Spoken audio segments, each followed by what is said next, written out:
மகிழ்ச்சியின் சத்தம் வழங்கும் அனுதின தேவமன்னா. Voice of Joy presents Daily Manna by Reverend A. Benedict. Praise the Lord. God loves you so much. இன்றைய தேவ மன்னாவாக சங்கீதம் 17ஆம் அதிகாரம் 3ஆம் வசனம். நீர் என் இருதயத்தை பரிசோதித்து ராக்காலத்தில் அதை விசாரித்து என்னை புடமிட்டு பார்த்தும் ஒன்றும் காணாதிருக்கிறீர். என் வாய் மீறாதபடிக்கு தீர்மானம் பண்ணினேன். இன்றைய மன்னாவின் தலைப்பு நம்மை சோதித்தருகிற கர்த்தர். நம்மை சோதித்தருகிற கர்த்தர். அவனை கேட்கிற அன்பான தேவச்சனமே, நம்மை ஆண்டவர் சோதித்து அறிய விரும்புகிறார். எதை அவர் சோதிக்கிறார் என்று சொன்னால், நம்முடைய விசுவாசத்தை அவர் சோதிக்கிறார். 1 பேதுருவின் புத்தகத்திலே 1ஆம் அதிகாரம் 7ஆம் வசனம் சொல்லுகிறது, அழிந்து போகிற பொன் அக்கினியினாலே சோதிக்கப்படுகிறது. அதை காட்டிலும் மிகவும் விலையேறப்பட்டதாயிருக்கிற உங்களுடைய விசுவாசமும்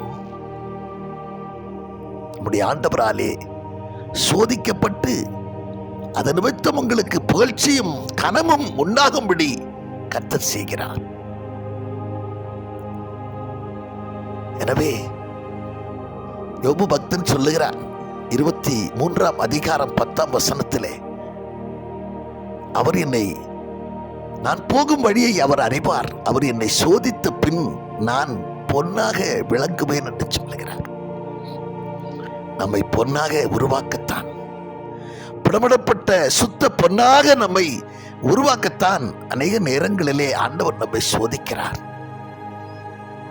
வேதம் சொல்லுகிறது, சோதனையை சகிக்கிற மனுஷன் அவன் பாக்கியவான்.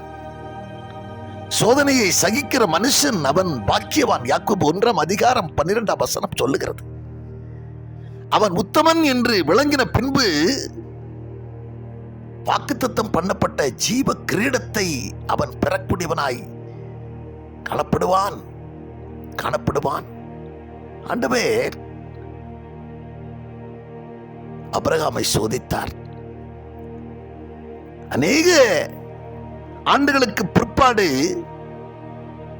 அவனுக்கு கொடுத்த ஒரு பிள்ளையை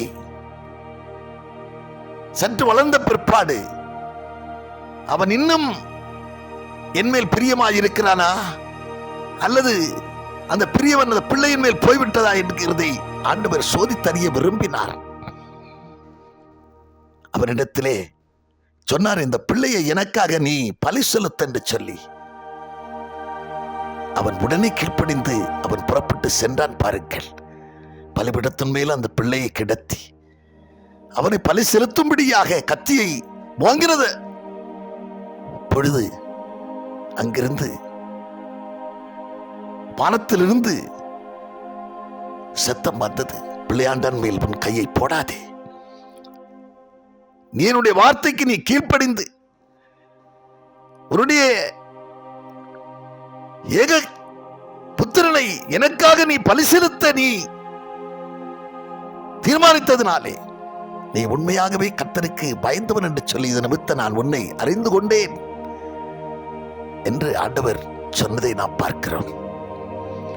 அவனை கேட்கிற அன்பான தேவச்சனமே, ஆபிரகாமை சோதித்தார், தானியேலை சோதித்தார், சாத்ராக் மேஷாக் ஆபேத்நேகோவை சோதித்தார், அநேக பக்தர்களை சோதித்தார். அவருடைய விசுவாசத்தை சோதித்தறிய விரும்பினார். அவர்களெல்லாம் சோதித்தவர். வேதம் சொல்லுகிறது, திராணிக்கு மேலாக ஒருவரையும் அவர் சோதிக்கிறவரே அல்ல. ஒவ்வொருவருடைய திராணியையும் ஆண்டவர் அறிந்திருக்கிறார். உடைய விசுவாசம் எவ்வளவு, இவருடைய திராணி எவ்வளவு என்று சொல்லி அவர் அறிந்திருந்ததினாலே ஆபிரகாமை சோதித்தார், யோபுவை சோதித்தார். Shadrach Meshach ஆபேத்நேகோவை சோதித்தார். ஆனால் அவருடைய சீசரில், பிரதான சீசரில் ஒருவனாக இருந்த பேதுருவை குறித்து வேதம் சொல்லுகிறது. லூக்கா 22 அதிகாரத்தில் 31 சொல்லப்பட்டிருக்கிறது. சீமோனே சீமோனே, கோதுமையை சுளகினால் புடைக்கிறது போல சாத்தான் உன்னை சோதிக்கும்படி என்னிடத்தில் உத்தரவு கேட்டுக்கொண்டான். நானோ உன்னுடைய விசுவாசம் ஒழிந்து போகாதபடிக்கு உனக்காக நான் வேண்டுதல் செய்து கொண்டேன் என்று சொல்லி ஆண்டவர் சொல்லுகிறார். நம்மை சோதித்து அறிகிற கர்த்தர். நீ கேட்கிற அருமையான தேவச்சனமே, நம்ம எப்படியாகிலும் சுத்த பொன்னாய் புடமிடப்பட்ட பாவ அழுக்கு நீங்கப்பட்ட சுத்த பொன்னாய் நாம் மாற வேண்டும் என்பதற்காகத்தான் அநேக நேரங்களிலே நம்மை சோதிக்கிறார். சோதனையை சகிக்கிற மனுஷன் பாக்கியவான். உத்தமன் என்று விளங்கின பிற்பாடு வாக்குத்தத்தம் பண்ணப்பட்ட ஜீவ கிரீடத்தை அவர் தருகிறவராய் இருக்கிறதுனாலே சோதனை வேளைகளில் நாம் சோதிக்கப்படும் போது முறுமுறுக்காமல் ஆண்டவருக்குள் நீங்கள் ஸ்தோத்திரம் பண்ணுகிறவர்களாய் காணப்படுங்கள். கர்த்தர் கொடுத்தார், கர்த்தர் எடுத்தார், கர்த்தருடைய நாமத்துக்கு ஸ்தோத்திரம் என்று சொன்ன அந்த யோபு பக்தனைப் போல, அவர் என்னை கொன்று போட்டாலும் அவர் மேல் நான் நம்பிக்கையாக இருப்பேன் என்று சொன்ன யோபுவின் வார்த்தையின் படியாகவே நாம் காணப்படுவோம். எல்லாவற்றிலும் சோதனை நாட்களிலே நாம் முறுமுறுக்காமல் அவரை ஸ்தோத்திரம் பண்ணுகிறவர்களாய் காணப்படுவோம். நிச்சயம் நம்மில் அவர் மகிமைப்படுவார் என்கிறதிலே கொஞ்சம் சந்தேகமில்லை. நாம் ஜெபம் பண்ணுவோம். பரலோக பிதாவே, நாங்கள் உம்மை துதிக்கிறோம், உம்மை ஸ்தோத்தரிக்கிறோம். ஆண்டவரே, உங்களை சுத்த பொன்னாய் மாற்ற விரும்புகிற எங்கள் நல்ல தகப்பனே, யோபுவை சோதித்து அறிந்தவரே, சுத்த பொன்னாய் மாற்றினவரே, ஆபிரகாமை சோதித்தவரே, அப்பா, நாங்கள் பரீட்சிக்கப்படும் போது, சோதிக்கப்படும் போது ஆண்டவரே, நாங்கள் முறுமுறுக்காதபடிக்கு நாங்கள் ஆண்டவரே அப்படிப்பட்ட நேரங்களிலே நாங்கள் உமக்குள் எங்களை திடப்படுத்திக் கொண்டு எல்லாவற்றுக்காக ஸ்தோத்திரம் பண்ணுகிறவர்களாய் நாங்கள் இன்னும் காணப்படணுமே. கர்த்தாவே, எங்களுக்கு பேருதவி செய்வீராக. எங்களை தற்காத்து நடத்துவீராக. சோதனை கண்ணில் விழுந்து விடாதபடிக்கு எங்களை ஆதரித்து நடத்த வேண்டும் என்று கருத்திலே ஏற்படுத்தி ஜெபிக்கிறோம்.